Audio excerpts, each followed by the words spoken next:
జరుగుతున్నటువంటి సార్వత్రిక ఎన్నికలతో పాటు ఆంధ్రప్రదేశ్ శాసనసభకు జరుగుతున్న ఎన్నికలు కూడా చాలా విశిష్టతను కలిగి ఉన్నాయి.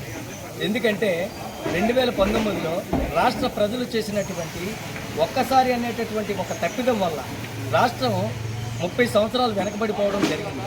అంతేకాకుండా అప్పటి వరకు చక్కనైనటువంటి ఆర్థిక వ్యవస్థ, అదేవిధంగా మంచి గ్రోత్తో నడుస్తున్నటువంటి ఆంధ్రప్రదేశ్ పార్ట్లు విడదీసి పూర్తిగా కూడా ఏం చేశారంటే చక్కగా డిస్పోజల్కి అమ్మేసే పరిస్థితిని ఈవేళ ఆంధ్రప్రదేశ్ ఆర్థిక వ్యవస్థను తీసుకొచ్చారు.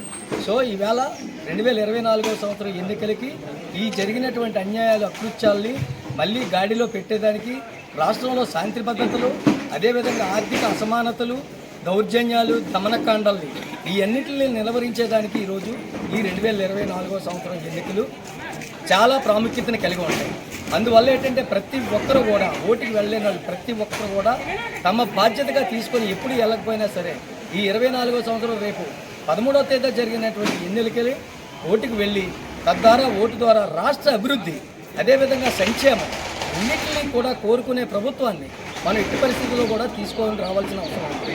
అదేవిధంగా రాష్ట్రంలో శాంతి భద్రతల సమస్యతో పాటు ఆడపిల్లలు కానీ, స్కూల్ పిల్లలు కానీ ఇంటి నుండి స్కూల్కి వెళ్ళి మళ్ళీ ఇంటికి వచ్చే వరకు కూడా వాళ్ళు వస్తారో రారో అన్న పరిస్థితుల్లో పేరెంట్స్ యొక్క భావన ఉంది, ఆతృత ఉంది. ఆ ఆతృతలన్నీ కూడా శాంతియుతంగా ఉండేలాగా, ప్రజలు శాంతియుత జీవనం సాగించేలాగా తోడ్పడేదానికి ఈ రాష్ట్రంలో భారతీయ జనతా పార్టీ, తెలుగుదేశం పార్టీ మరియు జనసేన పార్టీ కలయికతో పాటు రాష్ట్ర అభివృద్ధిని కూడా కాంక్షించి ఈ 3 పార్టీల్ని అత్యధిక మెజార్టీతో ఏదైతే ఈవేళ వైసీపీ ప్రభుత్వం ఉంది, వైసీపీ అనేది వైఎస్ఆర్ అంటారు, వైఎస్ఆర్ ప్రభుత్వం అంటారు, కానీ వైఎస్ఆర్ అనే పేరు అందులో లేవే లేదు. వైఎస్ఆర్ అంటే యువజన, రైతు, శ్రామిక కాంగ్రెస్ పార్టీ. అందులో ఎక్కడా కూడా వైఎస్ రాజశేఖర రెడ్డి పేరే లేదు.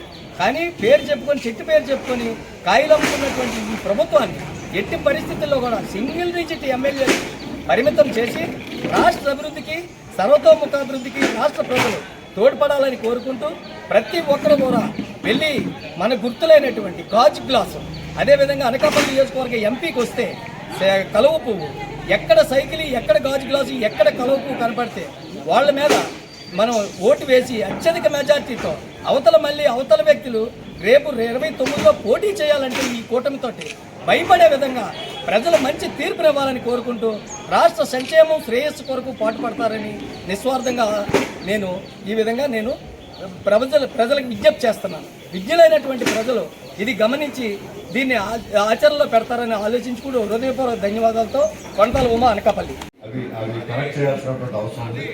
ఇటువంటి సామాన్యమైనటువంటి చిన్న విషయాలు అనిపించిన వీటి విషయంలో మనం పూర్తిగా అవి మెరుగుపరిచినప్పుడు అనకాపల్లి అనేసరికి ఒక మంచి నగరంగా మనం తీర్చిదిద్దాల్సినటువంటి అవసరం ఉంది. కాబట్టి ఇటువంటి ప్రక్రియలు కొన్ని చేయాలనేటువంటి ఆలోచనతో ఒక రోడ్ మ్యాప్ వేసుకోవడం జరిగింది.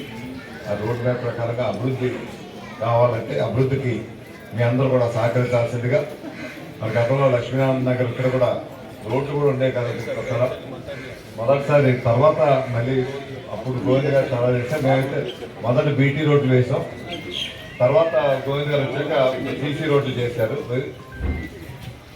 మెయిన్ రోడ్ అవ్వలేదు.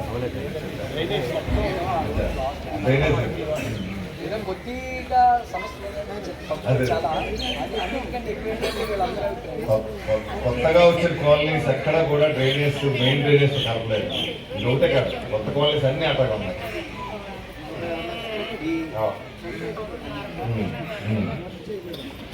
అంటే టెండర్ వేసినా ఎవరు పనిచేయడం ముందు రాలేదు, డబ్బులు ఇవ్వట్లేదు.